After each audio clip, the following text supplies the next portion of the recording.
திருச்செந்தூர் முருகப்பெருமானுக்கு வர ஜூலை 7 திங்கட்கிழமை வெற்றிவேல் வீரவேல் அப்படிங்கிற கோஷம் விண்ணை பிளக்க காலை 6:15 முதல் 6:50 கும்பாபிஷேகம் நடக்க இருக்கு.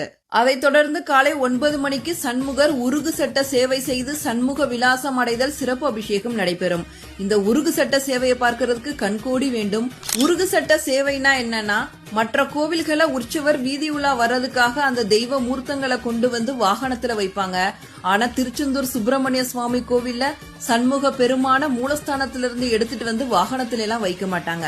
மாறாக உருகு பலகை அப்படிங்கிற பெரிய பலகையை சண்முகர் எழுந்தருளி உள்ள பீடத்திலிருந்து சந்நிதி வாயில் வரை போட்டு சண்முக பெருமானை பலகை மீது இருத்தி சிறிது சிறிதாக அசைத்து அசைத்து பீடத்திலிருந்து கேடயத்தில் எழுந்தருள செய்வார்கள். இதனை காண கண்கள் கோடி வேண்டும். இதுவே உருகு சட்ட சேவை அப்படின்னு சிறப்பித்து சொல்லப்படுது. அது மட்டும் இல்லாம சண்முக பெருமான் எழுந்தருளி வீதி உலா சென்று மீண்டும் சன்னதி திரும்பும் வரை உருகு பலகையானது சன்னதியிலிருந்து வாயில் வரை நீட்டி போடப்பட்ட நிலையிலேயே இருக்கும்.